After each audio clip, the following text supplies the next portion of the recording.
Okay, let's go ahead and look at our last final exam review. So the first one says let's solve a triangle with sides a equals 5, b equals 8, and c equals 80. So this is typically talking about just a generic triangle, ABC, with little side A, little side B, and little side C. So these are the ones we use law of sine, law of cosines.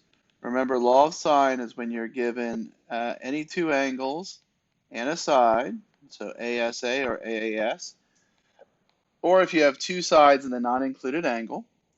And the law of cosine is when you have two sides and the included angle, or you have all three sides. So in this case, we know, in this problem, we know that little a is 5, little b is 8, and big C is 80. So in this case, we know two sides and the included angle, the angle in between, so this would be a law of cosine. So the law of cosine, we typically solve for the side across from the given angle. So in this case, that's c squared. So it's c squared equals a squared plus b squared minus 2ab cosine c. Now this is a pretty easy case because everything is given to us, so we're really just going to plug in some numbers. So a squared is 5. So 5 squared plus 8 squared minus 2 times 5 times 8 cosine 80. And then we'll just plug that all in our calculator. Be careful, make sure you're in degree mode because our angle is given in degrees. So c squared is going to equal 75 point, we'll say 11. And so then when I take the square root of both sides, c is going to equal 8.7. Let's just go to one decimal point. So c is 8.7. So that's our first side. Now we also have to find the other two angles. And I can tell just from the side C, since it's 8.7 is the longest, 80 should be the biggest angle. So all the other angles should be less than 80. Now to get the other angles, you can stick with using law of cosine.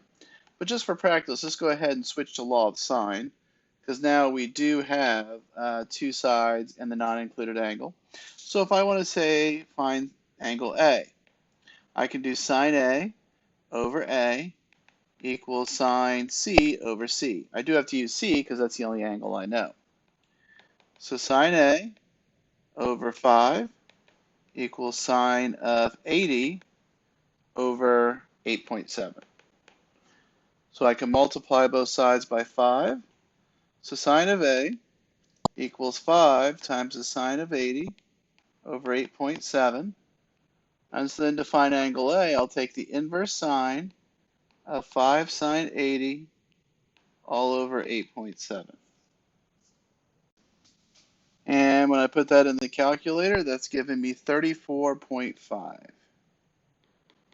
for angle A. Now you could do the same thing for angle B, or because we know two of the angles now we know one is 80 because that was given to us, and we know this next one, which is 34.5, I can simply subtract, and I'll know the last angle is 65.5. So law of sine, law of cosine, finding all the angles. All right, question 2 talks about switching a point into polar coordinates. So remember, we have two types of coordinate systems. We have the rectangular coordinates x, y, which this one starts in, and we have polar coordinates, which are r and theta. So we have a couple conversion formulas, and let me just write all these down. If you're going from polar to rectangular, you use the traditional r cosine theta, r sine theta.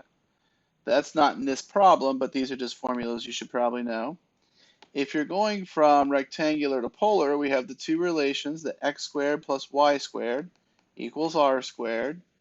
And we know the reference angle is equal to the inverse tangent of the absolute value of y over x. So since this is my x and y, for r I could go negative 3 squared plus 4 squared equals r squared. 9 plus 16 equals r squared, that's 25, so r is 5. Now technically r could be plus or minus 5, because in polar coordinates you certainly can have a negative r. But for my final answer, I'm going to go ahead and make it 5. Now when I find the reference angle, it's going to be the inverse tangent of 4 over 3, because I'm taking the absolute value, so I'm going to make it positive.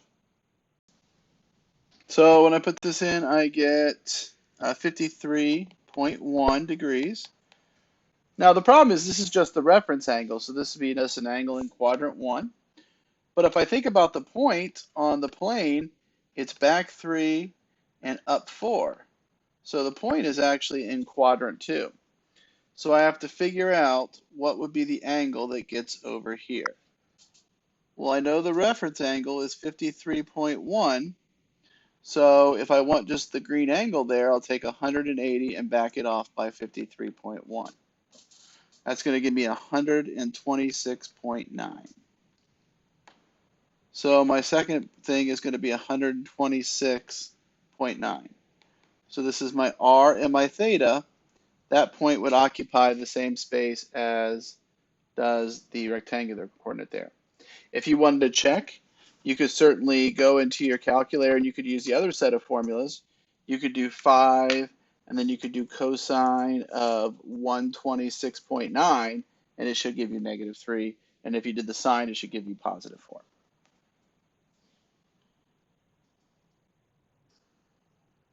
All right, next is another problem about polar equations. It says, using the equation 2r equals 8 sine theta to answer the following. Change the equation into rectangular form. So again, we're going to use these formulas that we have above. The first thing I would do is I'm just going to divide everything by 2 just to get rid of that. So I have r equals 4 sine theta. So the big thing you have to do with these problems quite often is you have to multiply by an r or square both sides, things like that. I think multiplying by an r here will be very beneficial, because if I multiply by r on both sides, I'll get r squared here, and I'll get 4r sine theta there. The benefit is, up here we know r squared is x squared plus y squared, and we know r sine theta is y, so this is equals 4y. So that is in rectangular form. That would be sufficient. The second question says, which conic section is this? Is it a circle? Is it a parabola? Is it an ellipse? Or is it a hyperbola? Well, to do that, then I'm going to have to kind of do my complete the square, where I'll move the 4y to the other side, and I'll complete the square. So there's nothing to complete the square on the x's. That's fine. So if I complete the square on the y, half of -4 is -2. Squared is 4, so I'll add 4 to both sides. So x squared plus y squared minus 4y plus 4 will factor as y minus 2 squared equals 4. So there's nothing in the bottom, so this is definitely a circle with a center of 0 and 2 and a radius of 2. Because this is in the form x minus h squared plus y minus k squared equals r squared.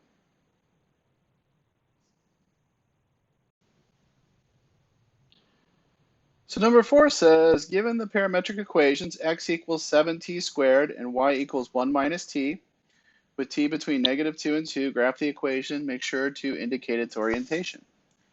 So this is the one we did in the final section where we can make a table of some different t values. So in this case, we want to go from -2 to 2. I'm just going to do the integers. Obviously, you can do anything you want. So then we'll have x, we'll have y, and then we'll have our ordered pairs x, y. So for x, remember x is going to be 7t squared. So we're going to square the t and multiply it by 7. So that is going to give me a really big number.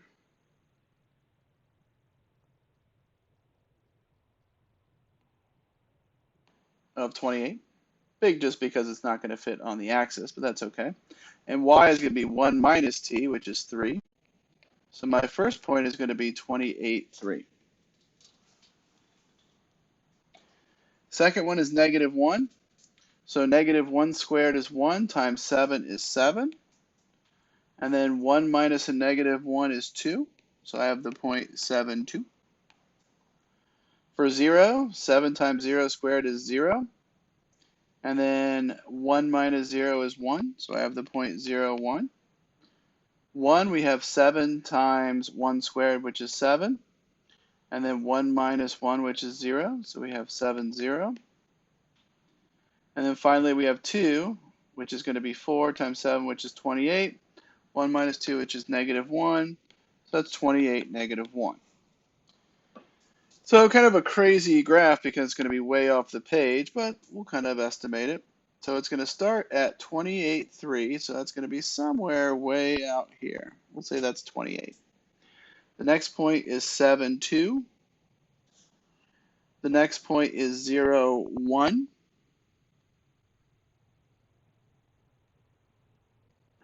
And then we have 7, 0. And then we have 28, negative 1, which is somewhere like here. So our graph is kind of a parabola on its side. And just remember, since we started going from this direction, we'll just kind of orient it going this way. So you can think of this path of this object moving around that parabola. Hopefully the one on the test will actually fit on the grid. I'm sure it will. So the second part of this says, go ahead and convert this to an equation x and y by eliminating the parameter. So if I want to eliminate the parameters, so I have x equals 7t squared and y equals 1 minus t. So the goal is to get one of the equations get t by itself. I would say it's going to be easier in the second one for y. So if I add t, I'll get y plus t equals 1. So t is going to be 1 minus y. And why I do this is now I can take 1 minus y, I can replace it with t in the other problem. So this is going to be x equals 7 times 1 minus y squared.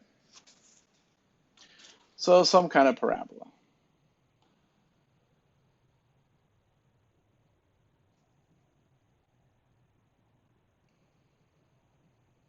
Number 6 says, what is the equation of an ellipse with vertices negative 2, 3, negative 2, 7, and a focus at negative 2, 6?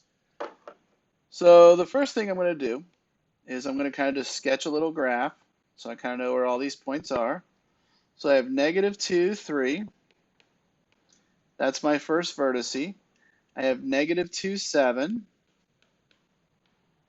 That's going to be my other vertice. And I'm going to have a focus at negative 2, 6. So right away, I see the major axis is going to be y. It's going to be vertical. So I know the bigger number will go under the y term. What I don't have here is I don't have my center. But I do have my two vertices, so I know the center has to be in between those two. So my center has to be negative 2, and then what's between 3 and 7 will be 5. So that's my center.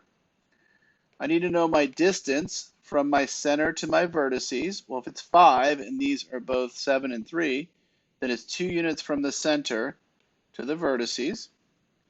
I don't know how far it is from the center to the co-vertices. I don't have anything about that. But I do know the center to the focus is 1. Now I will need b, and I need b squared more importantly to find our equation of our ellipse. But remember, I know b squared equals a squared minus c squared for an ellipse. So b squared is going to equal 4 minus 1. So b squared is going to equal 3. B is going to equal square root of 3, but I really don't need that in this problem if I want to just find the equation. So I'll have x plus 2 and y minus 5, because that's my new center, equals 1. Now remember, a is 2, a squared is 4. I'm going to put that under the y because the major axis is the y. Everything important is going vertical. And then b squared will go under the other one, in this case the x. So that is my equation of my ellipse. So the only thing that's a little tricky in this one is you had to find the center by kind of working it backwards.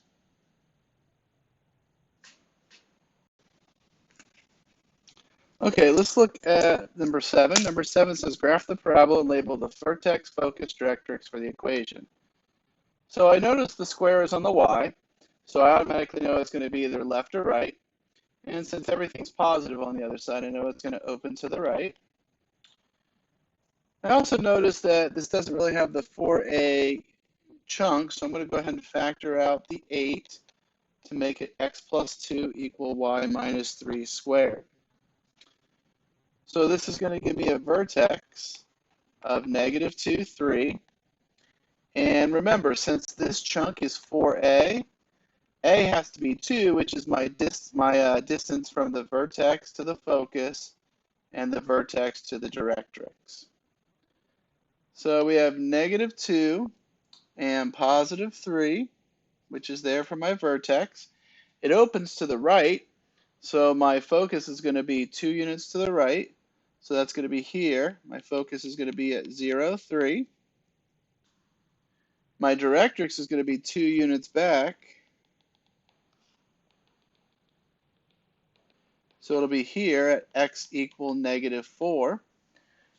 Now, if I want to graph it, I've kind of given everything I need as far as points, but if I want to make a nice graph, we can use that distance for the lattice rectum segment. So remember that distance is always the absolute value of 4a, so it's 8. So the segment between through the focus to both sides of the parabola is 8 units long.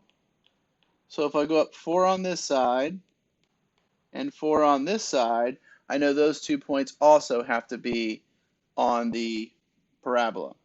So it's going to look something like this. So I've got my focus, I've got my directrix, I've got my vertex, and a couple points on there to make it look nice.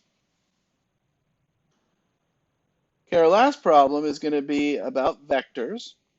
It says if a force is pulling on an object at north 20 degrees west with a force of 20 pounds, write the vector as a position vector. So it's going to be 20 degrees west of north. So here is my coordinate plane. So my vector is going to be somewhere here because this angle is going to be 20 degrees west of north. So when I have this, I have to kind of know what my full angle is.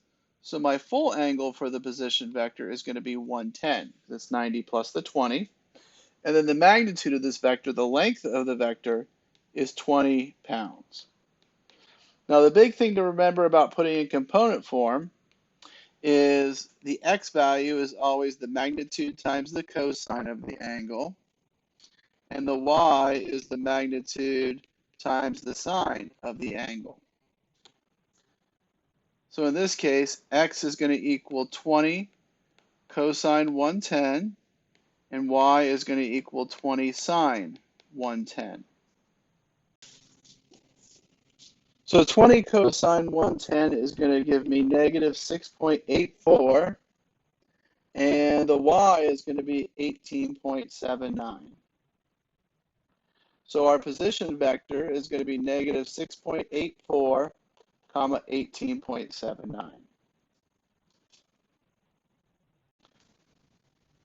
So that's our position vector. Now, on the test, you could maybe have to do 2 of these and add them together just by adding the x's and y's.